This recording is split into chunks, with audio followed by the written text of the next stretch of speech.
Hey everybody, it's Monica King again with another article, or actually not an article. This is for the Journal of Agricultural Research, and what's interesting about this one is it's all about onion pollination.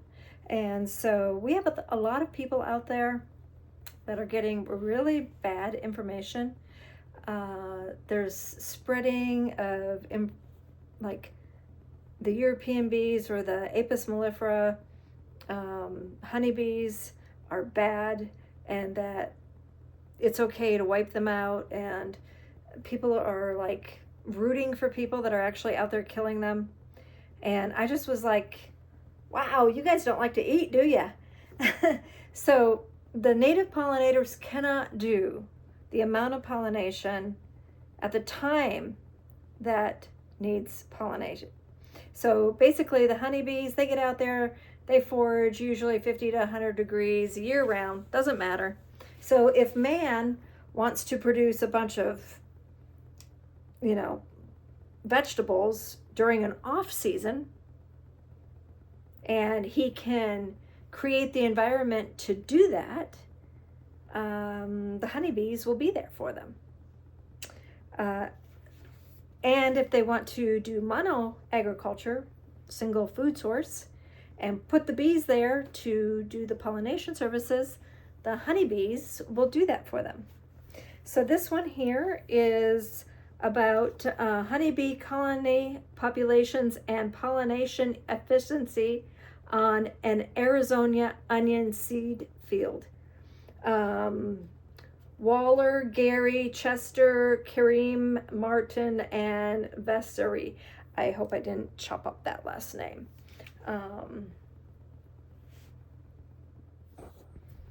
Okay, so Gordon Waller, he was the research entomologist at the Agricultural Research Technician and Foreign Research Associate, respectively, at the USDA ARSWR Carl Hayden Bee Research Center here in Tucson, Arizona.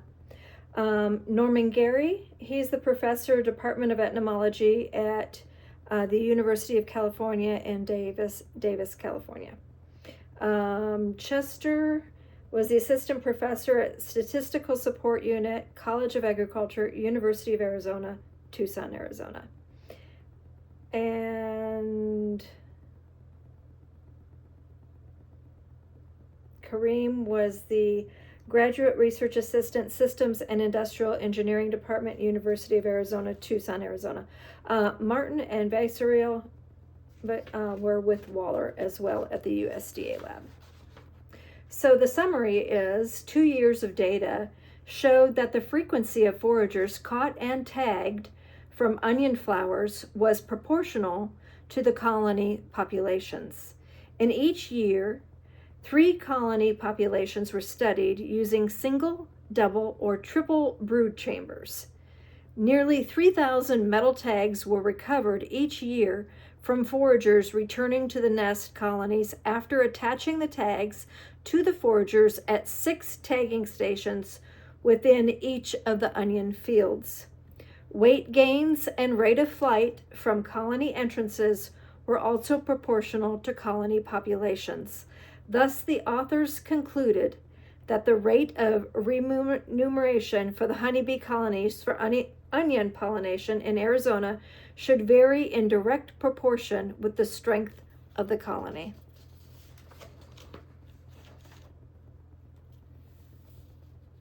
Introduction.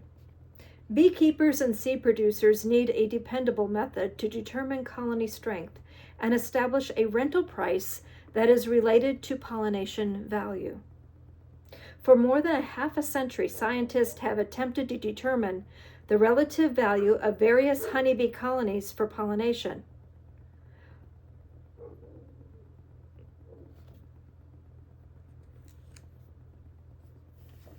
Population, brood, and flight activity are positively correlated with each other and are assumed to be related to pollination efficiency.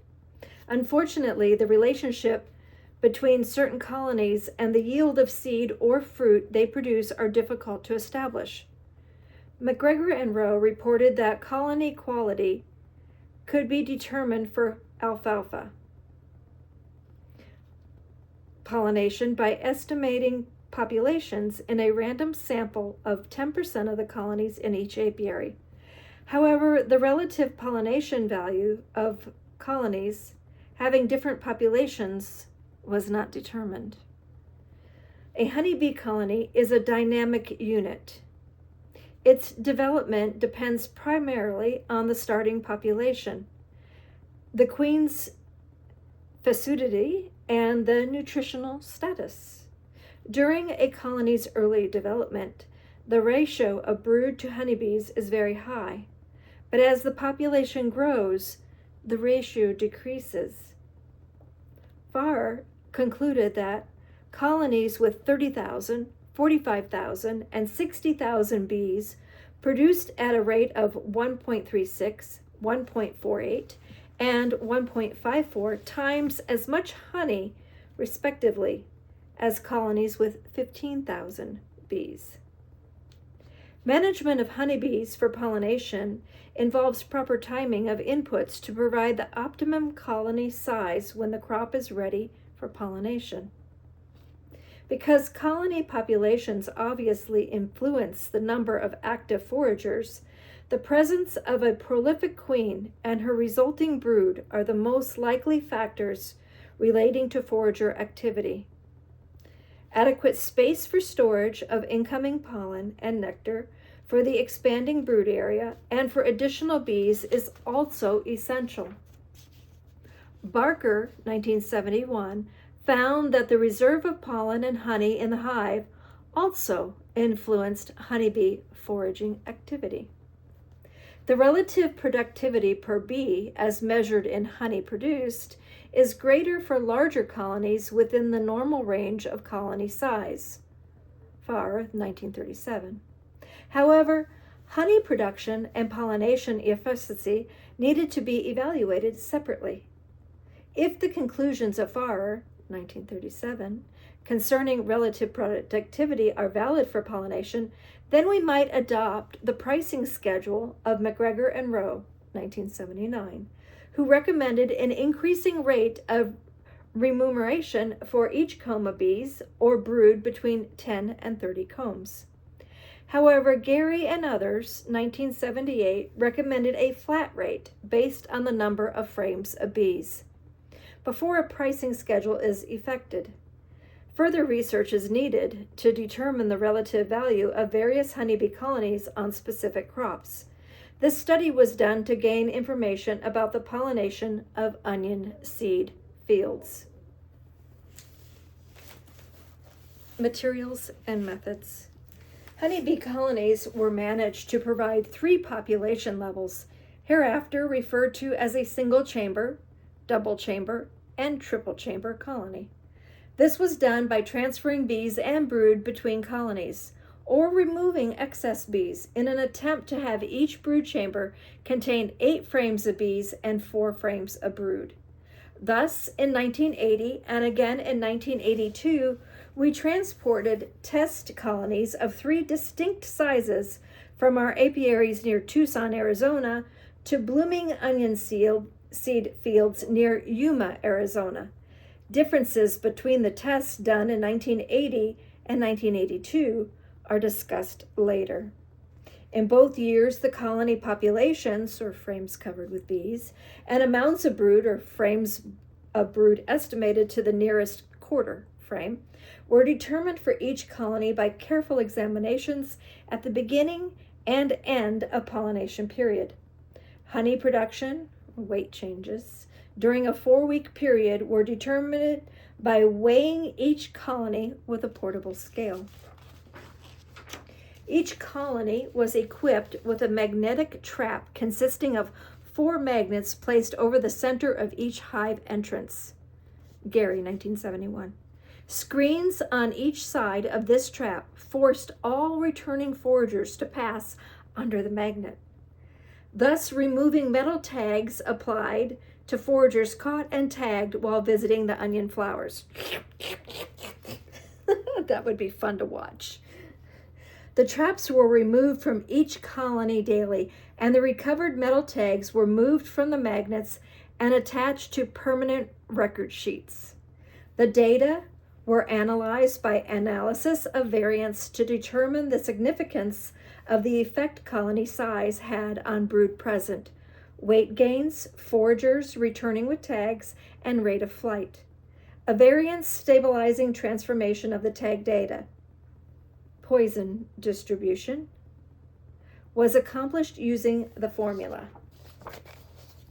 There's the formula right here.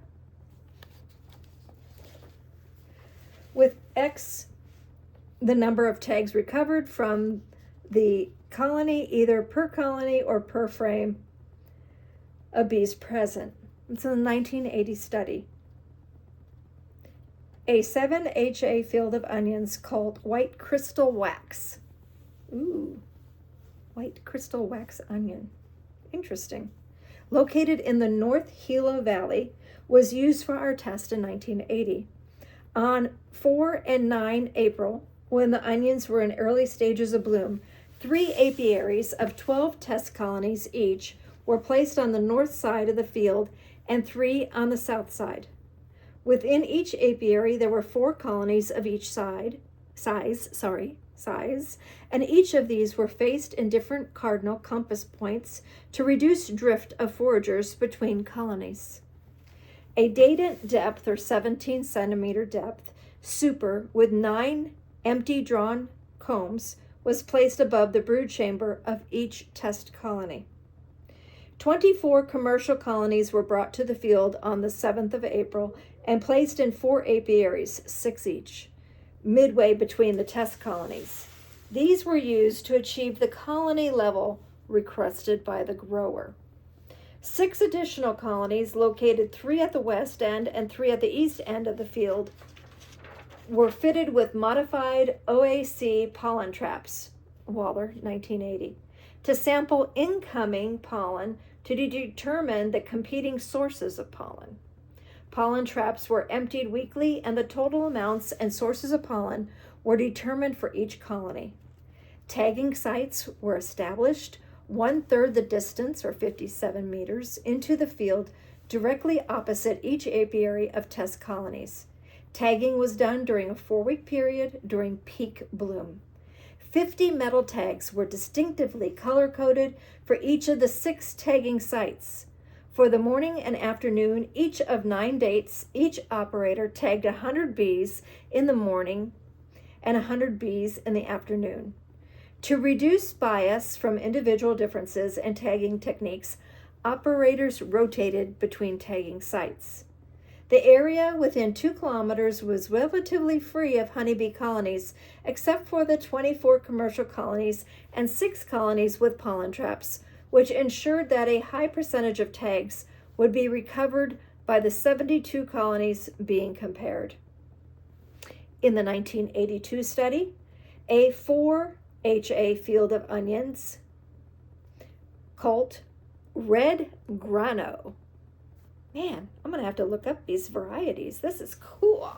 Located near Somerton in the Yuma Valley, was selected to continue the study in 1982. Because the field was smaller, we used only 45 test colonies, placed in 3 apiaries along the west side of the field.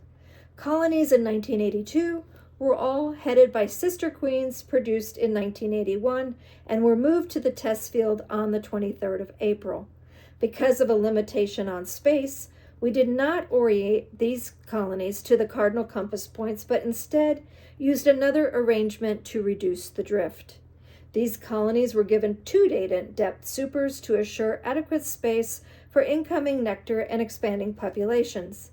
Nearby fields also had honeybee colonies, and most of these were fitted with magnets to determine the number of tagged foragers going to them.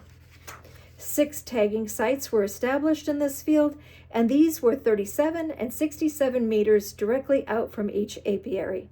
Because this field was smaller than the field used in 1980 and irregular in shape, we had a shorter distance between apiaries and tagging sites. Tagging was done on 7 days during a 3-week period. We also evaluated flight activity in 1982 using a Gary flight cone, Gary, 1967, by counting 9 30-second time intervals in each of the 45 colonies. Results and discussion. Each brood chamber had similar numbers of bees present, and our colony populations were approximately 1s, 2s, and 3s relative to their assigned treatment group. We were unable to maintain this relationship with brood, viz. The colonies from treatments 2 and 3 did not have 2 times and 3 times more brood respectively than did those of treatment 1. Smaller colonies tend to engage relatively more brood rearing than larger colonies. Farr, 1968. And such a tendency is probably accentuated with a productive nectar source is available. Farr, 1937. In 1980, we shifted brood between colonies after 2 weeks of tagging to assure treatment differences, but did not do so in 1982. Note that the colony weight gains were greater and brood differences less in 1982 compared with 1980. Weight gain, assumed to be an approximation of honey production, shows that the single chamber colonies were slightly more productive per frame of bees, non-significant, in 1980, but that the 3-story colonies produced slightly more honey per frame of bees in 1982, non-significant. These differences between 1980 and 1982 weight gains are reflected in the differences in tags recovered per frame of bees for these 2 years. Possibly the more populous colonies foraged relatively better than the others in 1982 because there were more nectar available. Our magnet traps recovered 74% of 5,400 metallic tags put on bees in 1980 and 67% of 4,500 tags in 1982. Unfortunately, we had 30 non-experimental colonies at the field in 1980 that together collected 20% of the total tags put out. 66 colonies at nearby fields in 1982 were equipped with magnet traps, and these colonies collected 7% of the tags put out. There were other colonies in the area without traps. The number of tags recovered by each test colony was assumed to be our best estimate of pollination efficacy for that colony. The total number of tags recovered by the test colonies was similar for the 2 years across all colony sizes. The measure of pollination efficacy, tags, frames of bees, was significantly different in 1980. Single-story colonies were higher, but the relative value of colonies of all sizes was not significantly different in 1982. The rate of flight data for 1982 correlated well with the other parameters measured in 1980 and 1982 and could be substituted for or used to supplement our evaluation of colony value for pollination in onions. The flight activity was not significantly different for colonies of 3 treatment groups when given as bees per frame. Farr, 1931, reported means of 67 to 133 bees per minute and concluded that flight activity from normal colonies is almost proportional to the colony strength, with a slight advantage in favor of stronger colonies. Pollen collected in 1980 was sorted, and 3 wild desert plants, arrowweed, mesquite, and salt cedar, were identified as the major pollen sources utilized by the honeybees during this experiment. The amount of onion pollen gathered reached a maximum of 3.3% in weight during the second week. Only 3% of 5,400 foragers caught in 1980 on the onion flowers were identified as pollen-collecting bees. Gary and others, 1978, showed that the distance at which bees foraged on almond blossoms was not affected by colony populations because we used distinctively marked tags at each tagging site. We were able to evaluate distance traveled by each bee. Colony size had no effect. It is evident that the nearest tagging site was the source of most of the tagged foragers returning to all apiaries.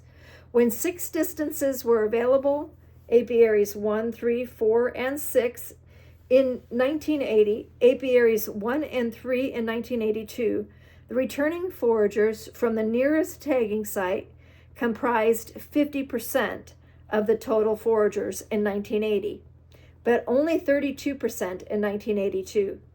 These differences were likely caused by the difference in field size and the absence of apiaries on the opposite side of the field in 1982.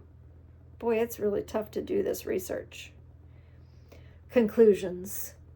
Our results do not support a geometric increase in forager activity as a function of increasing colony populations.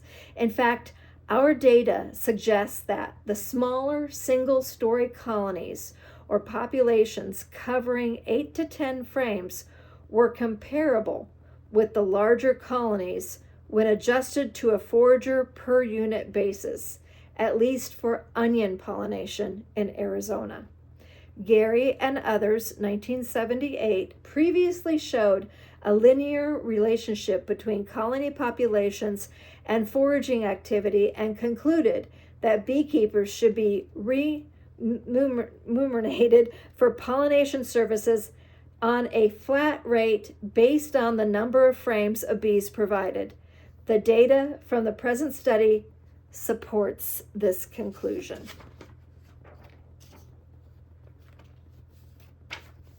We thank Jack Ramsey and O.L. Clark for the use of their onion seed fields in 1980 and 1982, respectively, Mark Holland of the University of Arizona for computer programming, and John Edwards of the Carl Hayden Research Center for technical assistance in the field.